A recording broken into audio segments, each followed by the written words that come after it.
नमस्कार। Vision IAS के news today के इस अंक में आप सभी का स्वागत है। इस अंक में हम आपके लिए लेकर आए हैं यूपीएससी परीक्षा की दृष्टि से महत्वपूर्ण कुछ अहम खबरें। इस अंक के साथ मैं हूं दिव्या तोमर।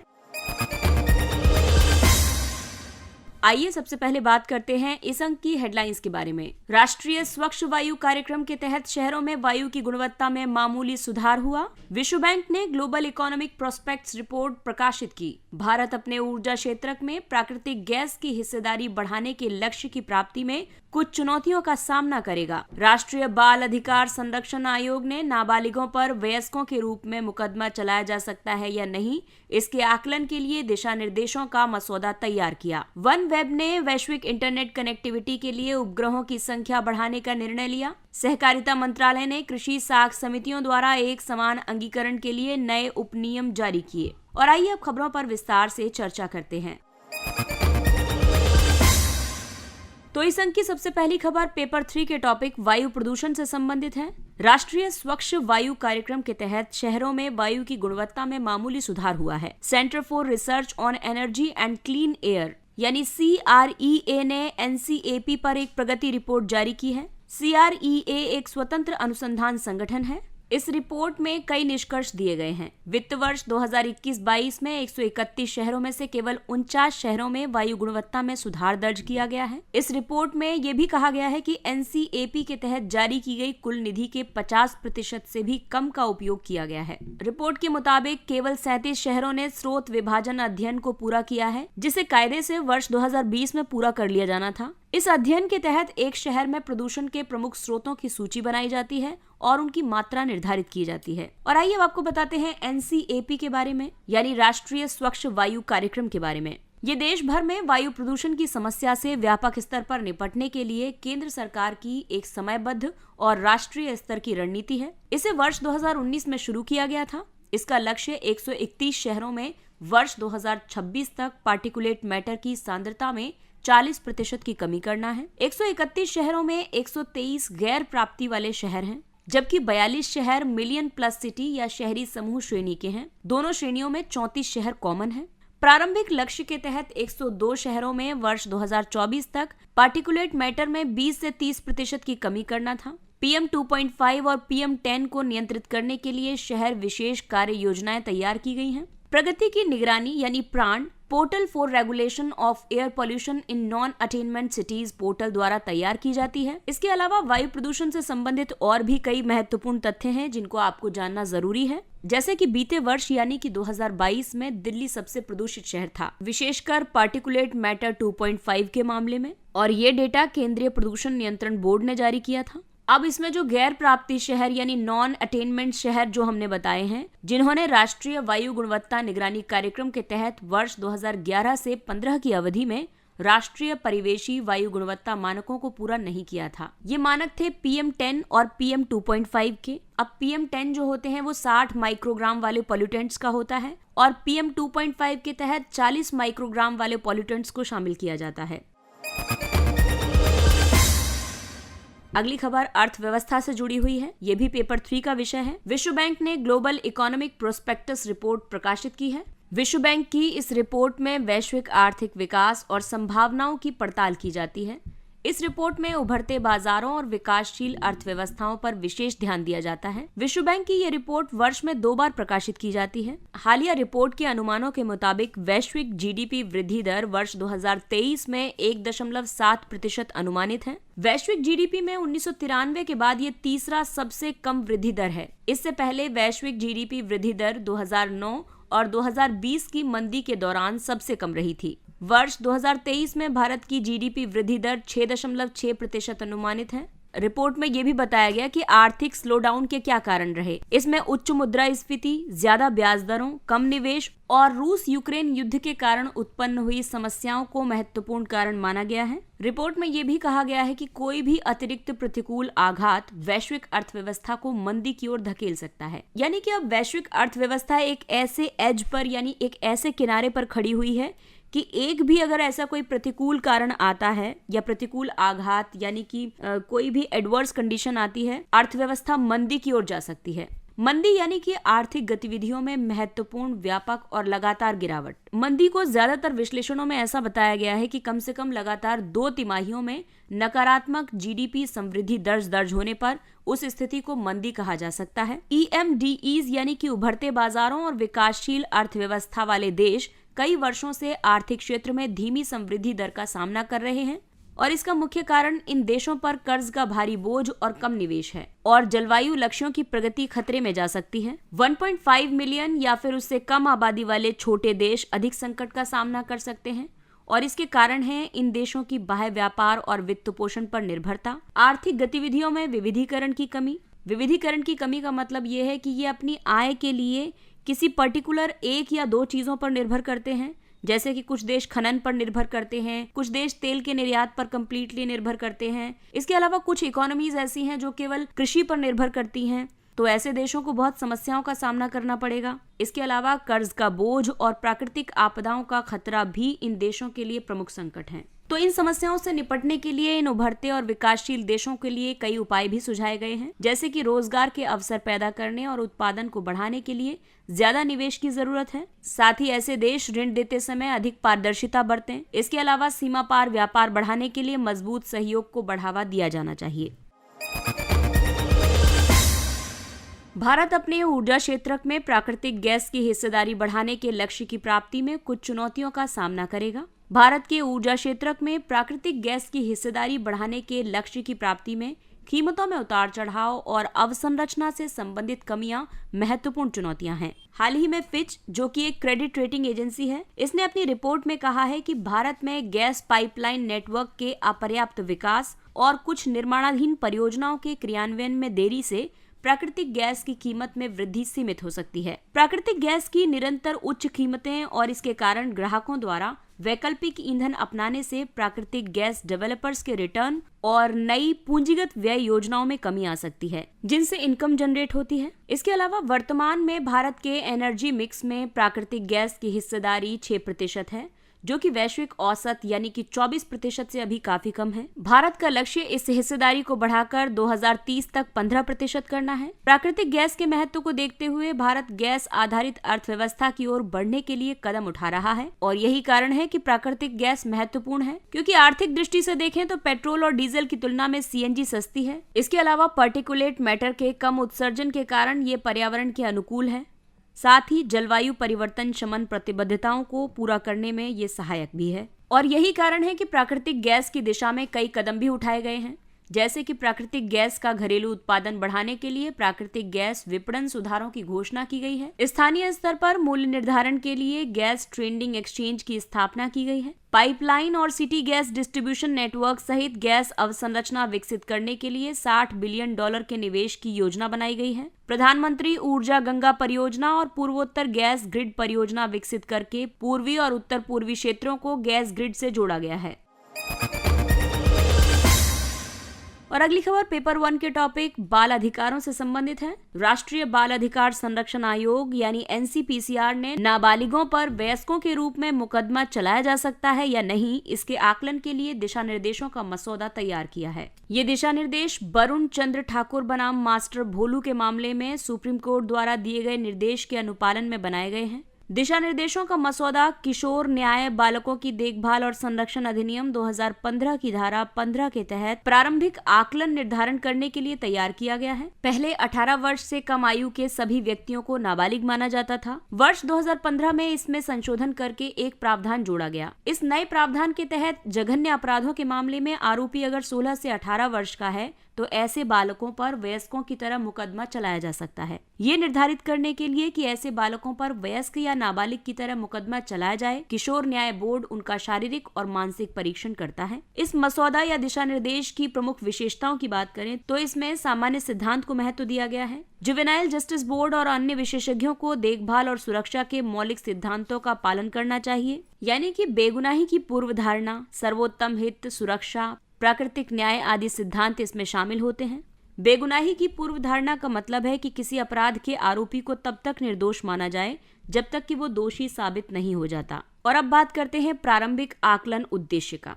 इसके तहत आयु और 4 अन्य निर्धारक तत्वों का निर्धारण करना होता है। 4 निर्धारक तत्व हैं: बालक की शारीरिक क्षमता, मानसिक क्षमता, परिस्थितियां और कथित अपराध के दुष्परिणामों को समझने की क्षमता। अब इसमें जुवेनाइल जस्टिस बोर्ड की जो भूमिका रहेगी वो ये रहेगी कि आकलन करने की पूरी जिम्मेदारी इस संस्था के पास होगी और साथ ही ये बाल मनोवैज्ञानिकों या मनोसामाजिक कार्यकर्ताओं से सहायता ले सकता है।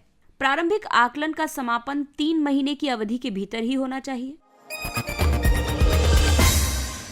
OneWeb ने वैश्विक इंटरनेट कनेक्टिविटी के लिए उपग्रहों की संख्या बढ़ाने का निर्णय लिया है। तो ये खबर जुड़ी है संचार एवं प्रौद्योगिकी क्षेत्र से। हालिया उपग्रहों के प्रक्षेपण के बाद OneWeb ने अपना काउंटडाउन टू ग्लोबल कनेक्टिविटी अभियान शुरू किया है और इस अभियान के तहत OneWeb अपनी पहली पीढ़ी के लियो यानी कि निम्न भूकक्षा उपग्रह समूह को पूरा करने के लिए बाकी उपग्रहों को प्रक्षेपित करेगा।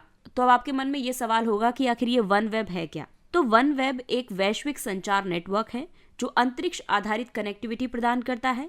ये भारतीय एंटरप्राइजेज, यूनाइटेड किंगडम की सरकार जैसे निवेशकों द्वारा समर्थित है। सैटेलाइट आधारित इंटरनेट सेवा एक वायरलेस इंटरनेट कनेक्शन है।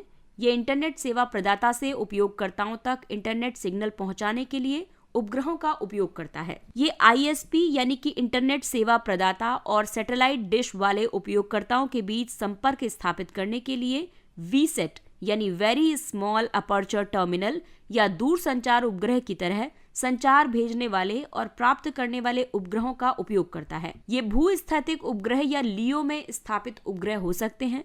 ये सैटेलाइट टेलीविजन से अलग है क्योंकि इसमें इंटरनेट सिग्नल्स को दोनों ओर से जाना पड़ता है। साथ ही संपूर्ण डेटा को स्थानांतरित करने के लिए ज्यादा मात्रा में बैंडविड्थ की जरूरत होती है। और आइए अब आपको बताते हैं कि सैटेलाइट आधारित इंटरनेट सेवा के क्या लाभ हैं। दरअसल इससे ग्रामीण क्षेत्रों, पहाड़ी इलाकों और द्वीपों में लास्ट माइल कनेक्टिविटी सुनिश्चित करने के लिए एक आसान इंटरनेट विकल्प उत्पन्न हो सकता है। इसकी गति डिजिटल सब्सक्राइबर लाइन कनेक्शन से ज्यादा होती है। यह आपात स्थिति या आपदा से निपटने में महत्वपूर्ण भूमिका निभा सकती है। हालांकि सैटेलाइट आधारित इंटरनेट सेवा से संबंधित कई चुनौतियां भी हैं, जैसे कि इसमें फाइबर ऑप्टिक केबल की तुलना में कम गति और उच्च विलंबता होती है। खराब मौसम में ये प्रभावित हो सकती है और इसकी बैंडविड्थ की भी सीमाएं हैं। इसमें अंतरिक्ष यानों या उपग्रहों को नुकसान पहुंचाने या उपग्रहों की उच्चतर आवृत्ति को बाधित करने की क्षमता है।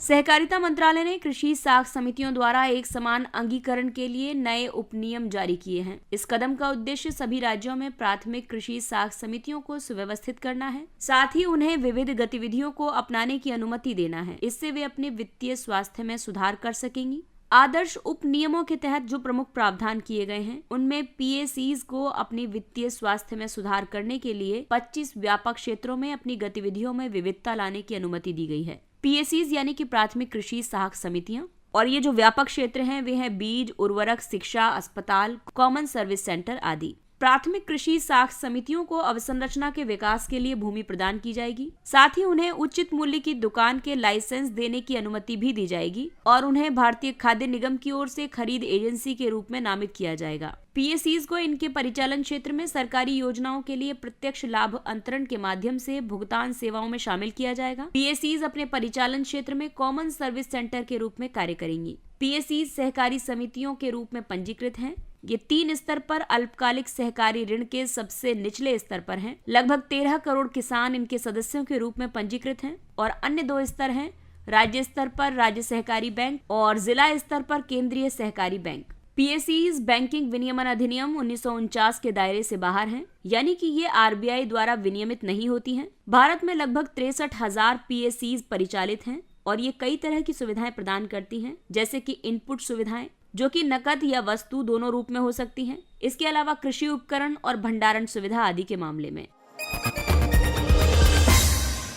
और आइए अब बात करते हैं कुछ संक्षिप्त लेकिन महत्वपूर्ण सुर्खियों के बारे में। ये टॉपिक विशेषकर पीटी के लिहाज से बहुत महत्वपूर्ण है। तो सबसे पहले बात करते हैं कॉर्पोरेट बॉन्ड सूचकांकों पर वायदा अनुबंधों के बारे में। सेबी ने शेयर बाजारों को AA+ और उससे ज्यादा रेटिंग वाले कॉर्पोरेट बॉन्ड सूचकांकों को लेकर वायदा अनुबंध करने की अनुमति प्रदान की है। इस कदम से बॉन्ड बाजार में तरलता में वृद्धि होगी और निवेशकों को हेजिंग के अवसर प्राप्त होंगे। कॉर्पोरेट बॉन्ड एक तरह की ऋण प्रतिभूति है और इसे कोई कंपनी पूंजी जुटाने के लिए जारी करती है। कॉर्पोरेट बॉन्ड सूचकांक एक निश्चित अवधि में चयनित कॉर्पोरेट बॉन्ड्स में बदलाव को मापता है। वायदा अनुबंध जो है वो दो पक्षों के बीच एक कानूनी समझौता है। इस अनुबंध में दोनों पक्ष भविष्य में एक निश्चित तिथि पर एक विशेष परिसंपत्ति को निर्धारित मात्रा में और पहले से तय मूल्य पर खरीदने और बेचने के लिए सहमत होते हैं। अगला टॉपिक है levels and trends in child mortality report 2022। ये रिपोर्ट बाल मृत्यु दर के अनुमान के लिए गठित यूएन इंटर एजेंसी ग्रुप के नवीनतम अनुमानों पर आधारित है। इस रिपोर्ट के मुख्य बिंदुओं पर नजर डालें तो इस सदी की शुरुआत से वैश्विक स्तर पर 5 वर्ष की आयु पूरा करने से पहले होने वाली बाल मृत्यु में 50% की गिरावट आई है। 2021 में अनुमानित 5 मिलियन बच्चों की 5 वर्ष की आयु पूरा करने से पहले ही मृत्यु हो गई और इसके अलावा 2021 में 5 से 24 वर्ष की आयु के बीच के लगभग 2.1 मिलियन बच्चों और युवाओं की मृत्यु हुई है। 5 वर्ष से कम आयु में होने वाली 80% से अधिक मौतें तथा 5 से 24 वर्ष के बीच होने वाली लगभग 70% मौतें उप सहारा अफ्रीका और दक्षिण एशिया में दर्ज की गई हैं। पृथ्वी 2 रक्षा अनुसंधान और विकास संगठन ने सामरिक बैलिस्टिक मिसाइल पृथ्वी 2 का सफल परीक्षण किया है। इसमें प्रणोदन के लिए हल्के ट्विन इंजनों का उपयोग किया जाता है। इस मिसाइल की रेंज लगभग 350 किलोमीटर है। ये मिसाइल 500 से 1000 किलोग्राम वारहेड ले जाने में सक्षम है। ये निर्धारित लक्ष्य पर प्रहार करने के लिए उन्नत जड़त्वीय नेविगेशन प्रणाली का इस्तेमाल करती है। डीआरडीओ ने इस मिसाइल को एकीकृत निर्देशित मिसाइल विकास कार्यक्रम के तहत विकसित किया है। इस कार्यक्रम की परिकल्पना डॉक्टर एपीजे अब्दुल कलाम ने की थी। इस कार्यक्रम के तहत विकसित अन्य मिसाइलों में अग्नि, त्रिशूल, आकाश और नाग शामिल हैं। मैन्युफैक्चर्ड सैंड यानी एम सैंड। कोल इंडिया की सहायक कंपनी नॉर्दर्न कोल फील्ड्स लिमिटेड ने एम सैंड का उत्पादन शुरू करने का निर्णय लिया है। एम सैंड कृत्रिम रेत है। इसका उत्पादन कठोर पत्थरों को रेत के छोटे आकार के कणों में तोड़कर किया जाता है। इसके बाद इन कणों को धोया जाता है और निर्माण सामग्री के रूप में इस्तेमाल करने के लिए बारीक कणों को अलग कर लिया जाता है। मैन्युफैक्चर्ड सैंड के लाभ ये हैं कि इससे प्राकृतिक रेत का एक बेहतर विकल्प उत्पन्न होगा और इसमें अधिक स्थायित्व और उच्च क्षमता होती है। साथ ही ये कम कीमत वाली और पर्यावरण के अनुकूल है और इससे अवैध रेत खनन को रोकने में सहायता मिलेगी। और मैन्युफैक्चर्ड सैंड जो है वो ज्यादा समय तक कारगर भी होती है। हालांकि इसकी हानियां ये भी हैं कि खुरदरी और कोणीय बनावट की वजह से इसमें पानी और सीमेंट की ज्यादा आवश्यकता पड़ती है। सूक्ष्म महीन कणों की उच्च सांद्रता इसकी मजबूती और कार्यक्षमता को प्रभावित कर सकती है। अगला टॉपिक है वर्चुअल पावर प्लांट्स वीपीपीज। वीपीपीज के उपयोग को बढ़ाने के लिए जीएम, फोर्ड, गूगल सहित अन्य कंपनियां मिलकर मानक स्थापित करने पर काम करेंगी। वर्चुअल पावर प्लांट्स विकेंद्रीकृत विद्युत उत्पादन इकाइयों का एक नेटवर्क है। ये नेटवर्क हजारों ऊर्जा संसाधनों जैसे कि इलेक्ट्रिक वाहन या इलेक्ट्रिक हीटर्स को एक साथ लाता है। वीपीपी में विद्युत की कमी से निपटने के लिए एडवांस सॉफ्टवेयर का उपयोग किया जाता है। उदाहरण के लिए घरों की बैटरी को चार्ज से डिस्चार्ज मोड में स्विच करने या विद्युत का उपयोग करने वाले उपकरणों को उनकी खपत को कम करने के लिए डिजाइन करना। वीपीपी से ग्रिड योजनाकार विद्युत की बढ़ती मांग को बेहतर ढंग से प्रबंधित करने में सक्षम हो पाएंगे और साथ ही इससे ये भी सुनिश्चित होगा कि चरम मौसमी दशाओं और पुराने बुनियादी ढांचे के बावजूद ग्रिड की विश्वसनीयता कायम रहे। अगला टॉपिक है C/2022 E3 धूमकेतु। हाल ही में खोजा गया ये धूमकेतु 50,000 वर्षों में पहली बार दिखाई देगा। इस धूमकेतु को पालोमर ऑब्जर्वेटरी यूएसए ने खोजा है। धूमकेतु धूल, चट्टान और हिमखंडों के जमे हुए अवशेष हैं। ये आकाशीय पिंड हैं जो ग्रहों और क्षुद्र ग्रहों के साथ मिलकर सौरमंडल का गठन करते हैं। हमारा सौरमंडल करीब 4.6 बिलियन वर्ष पहले अस्तित्व में आया। जब एक धूमकेतु अपनी कक्षा में गति करते हुए सूर्य के करीब आता है तो ये गर्म हो जाता है और इसके बाद ये अधिकांश ग्रहों की तुलना में बड़े चमकदार शीर्ष से धूल और गैसें मुक्त करता है। सामान्य तौर पर धूमकेतु चमकीले शीर्ष और लंबी पूंछ वाले होते हैं। कूपर बेल्ट में अरबों की संख्या में धूमकेतु हमारे सूर्य की परिक्रमा करते हैं। इन्हें लघु अवधि के धूमकेतु कहते हैं। हालांकि कुछ धूमकेतु अधिक दूरी पर ऊट क्लाउड में पाए जाते हैं जिन्हें दीर्घ अवधि के धूमकेतु कहते हैं। अगला टॉपिक है गैलेक्सी यानी आकाश गंगा। मिल्की वे के तारकीय प्रभामंडल यानी स्टेलर हैलो में 200 से ज्यादा दूरस्थ और परिवर्तनशील तारे खोजे गए हैं। इन्हें RR लिराए तारों के रूप में जाना जाता है। ये आकाशगंगा के चारों ओर तारों का एक गोलाकार मेघ है। RR लिराए तारे अपनी परिवर्तनशील चमक के लिए जाने जाते हैं। इनकी यही विशेषता दूरियों को मापने में मदद करती है। एक आकाशगंगा गैस, धूल और अरबों तारों और उनके सौरमंडल का एक विशाल संग्रह है। ये सभी गुरुत्वाकर्षण बल द्वारा एक साथ बंधे होते हैं। ये आकाशगंगा सर्पिल, अंडाकार या अनियमित हो सकती है। हमारी आकाशगंगा सर्पिल आकार की है और इसके बीच में एक सुपरमैसिव ब्लैक होल भी है। अल्जाइमर रोग। यूएसए एंड ड्रग एडमिनिस्ट्रेशन ने अल्जाइमर की दवा लेकेनमेब को मंजूरी प्रदान की है। इसे बाजार में लेकेम्बी नाम दिया गया है। इस दवा ने बीमारी के शुरुआती चरणों में रोगियों में स्मृति हानि यानी कि संज्ञानात्मक पतन की दर को धीमा किया है। अल्जाइमर रोग तंत्रिका संबंधी विकार है। ये धीरे धीरे बढ़ता है। ये मस्तिष्क की सिकुड़न यानी एट्रोफी और मस्तिष्क कोशिकाओं की मृत्यु का कारण बनता है। ये मनोभ्रम यानी डिमेंशिया, जिसमें कि सोच, व्यवहार और सामाजिक कौशल में लगातार गिरावट होती है, उसका सबसे सामान्य कारण है। लेकेनमेब जो दवा है, इसका उद्देश्य मस्तिष्क से बीटा एमिलॉइड को हटाकर इस रोग के बढ़ने की दर को धीमा करना है। बीटा एमिलॉइड को अल्जाइमर रोग के मुख्य कारणों में से एक माना जाता है। विश्व हिंदी दिवस। विश्व हिंदी दिवस प्रत्येक वर्ष 10 जनवरी को मनाया जाता है। इसे दुनिया भर में हिंदी भाषा के उपयोग को बढ़ावा देने के लिए मनाया जाता है। ये वो दिन भी है जब संयुक्त राष्ट्र महासभा में पहली बार हिंदी भाषा बोली गई थी। वर्ष 1975 में इसी दिन नागपुर में प्रथम विश्व हिंदी सम्मेलन आयोजित किया गया था। ये राष्ट्रीय हिंदी दिवस से अलग है। राष्ट्रीय हिंदी दिवस हर साल 14 सितंबर को मनाया जाता है। 14 सितंबर 1949 को संविधान सभा ने आधिकारिक भाषा के रूप में हिंदी और देवनागरी लिपि को अपनाया था। आइए बात करते हैं सुर्खियों में रहे स्थलों के बारे में। सूरीनाम। यहाँ की राजधानी पारामारिबो है। 17वें प्रवासी भारतीय दिवस समारोह में सूरीनाम के राष्ट्रपति ने भाग लिया है। इसमें उन्होंने कैरिबियन क्षेत्र में एक हिंदी भाषा प्रशिक्षण संस्थान स्थापित करने का सुझाव दिया है। सूरीनाम को पहले डच गुयाना के नाम से जाना जाता था। ये साउथ अमेरिका के उत्तरी छोर पर स्थित है। सूरीनाम फ्रेंच गुयाना, ब्राजील और गुयाना के साथ अपनी सीमा साझा करता है। ये उत्तर में अटलांटिक महासागर से घिरा हुआ है। गुयाना का उच्चतम बिंदु है जुलियाना टॉप और प्रमुख नदियां हैं मारोवाइन, कोरेंटिन, कोपेनाम और सूरीनाम। इसके साथ ही ये अंक समाप्त होता है। अगले अंक में फिर मुलाकात होगी कुछ अन्य महत्वपूर्ण खबरों के साथ। तब तक अपने लक्ष्य के लिए तत्पर रहिए और अगर आपको हमारा कंटेंट अच्छा लगता है तो इसे लाइक, सब्सक्राइब और शेयर जरूर करें। और अब हमें यानी विजन IAS की पूरी टीम को दीजिए इजाजत। नमस्कार।